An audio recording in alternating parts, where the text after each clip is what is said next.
সেদিনকার ready ready হয়ে চলে গেছিলাম রিসেপশন পার্টিতে, আমাদের পাড়াতেই। শাড়িটা পরিয়ে দিয়েছিল আমার একটা বুনু, আর নিজে নিজেই একা একাই সেজেছি।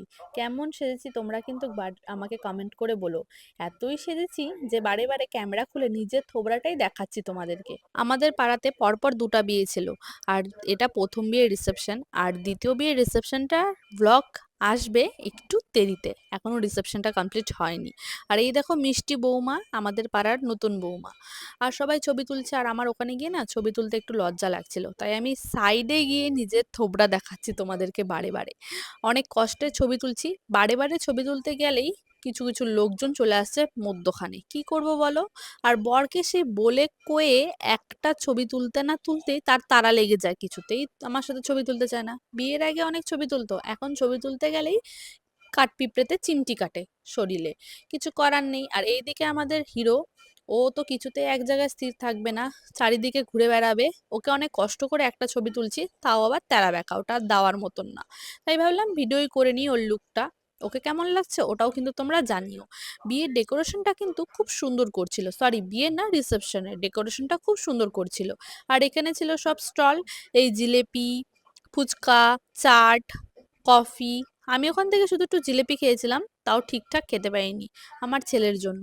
ও বারে বারে গিয়ে ফুচকা খাবে, আবার ফুচকা যেমন তেমন করে না, ওকে আবার জল ভরে আলু দিয়ে ফুচকা দিতে হবে। আর অনেক কষ্ট করে এই ভাইটাকে বলে দুটো ছবি তুলছি আমার বরের সাথে। আর বারে বারে ক্যামেরা খুলে না ভিডিও করছিলাম, আর বলছিলাম এদিকে আয়, আমি ব্লগ করছি ব্লগ করছি। এ দেখো বারবার করে থামস আপ দেখাচ্ছে। আর ইনি হলেন আমার শাশুড়ি মা, অনেক বলে কয়ে খোপার ভেতরে ফুল লাগিয়েছি, কিছুতেই সাজতে চায় না। কিন্তু এখনকার দিনে প্রায় সবাই সাজে। আর আমার ভাইকে বলছিলাম একটু ছবি তুলতে, এদিকে শাশুড়ি মাকে কেটে একদম বাদই দিয়ে দিয়েছে ভিডিওর থেকে। ফটোতে কিন্তু আছে ঠিকঠাক, কিন্তু ভিডিওর থেকে কেটে দিয়েছে। এবার চলে গেছিলাম বইয়ের স্টেজে, সেখানে গিয়ে একটু ফাঁকা হতেই ছবি তুলতে ব্যস্ত হয়ে গেছিলাম। আর এখানে দেখো দুজন দুজনের ছবি চারিদিকে লাগানো ছিল। আমার রিসেপশন পার্টিটা খুব ভালো লেগেছে। আর বাবার সাথে ছবি তুলতেই পারছিলাম না আমার ছেলের জন্য। তারপরেই কোনো মতে কষ্ট করে ছবি টবি তুলে ভিডিও করে চলে গেছি খেতে, খিদা পেয়ে গেছিল, খেতে তো যেতেই হবে। বিয়ে বাড়ি আসছি ভাই, খাওয়া দাওয়া না করলে হয়। বসে পড়ছি খাওয়ার জন্য, এখানেও সেই সবর নাই, নিজের থোবড়া দেখতে ব্যস্ত আমি। আর এখানে বাবাকে বারবার করে ডিস্টার্ব করছিল আমার ছেলে।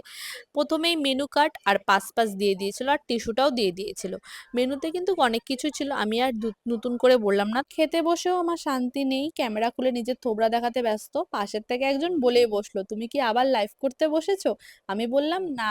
আর ইনি হলেন কিন্তু নতুন কনে, মানে এনারও বিয়ে আছে।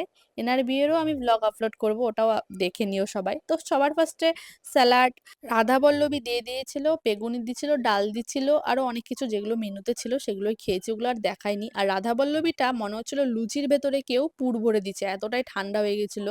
আর তারপরে চানা মশলা দিয়ে অল্প খেয়ে নিলাম, তারপরে মাটন খেয়ে উঠে পড়লাম। তার আগে কিন্তু অনেক কিছুই খেয়েছি, ওগুলোর ভিডিও করতে পারিনি। বারে বারে খেতে বসে না অত ভিডিও করলে হয় না।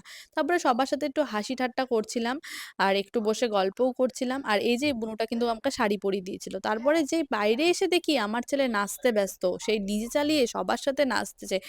ও একাই নেচে কাঁপিয়ে দিচ্ছে, ওর তালে তালে নাচতে সবাই ব্যস্ত হয়ে গেছে। গানগুলো কিন্তু ভালোই চালাচ্ছিল, দেখে আমারও খুব নাচতে ইচ্ছা করছিল, কিন্তু কোনো পাড়ার বই নাচছিল না, তাই আর কি চুপে চাপে ভদ্র বউয়ের মতন দাঁড়িয়ে ভিডিও খুলে নিজের থোবড়া দেখাতে ব্যস্ত হয়ে গেছিলাম।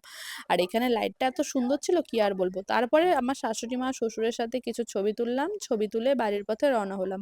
আমি বাড়ির পথে রওনা হলে কি হবে, এদিকে আমার ছেলে ডিজের কাছ থেকে কিছুতেই নড়ছিল না, অনেক কষ্টে মষ্টে ওকে নিয়ে আসলাম।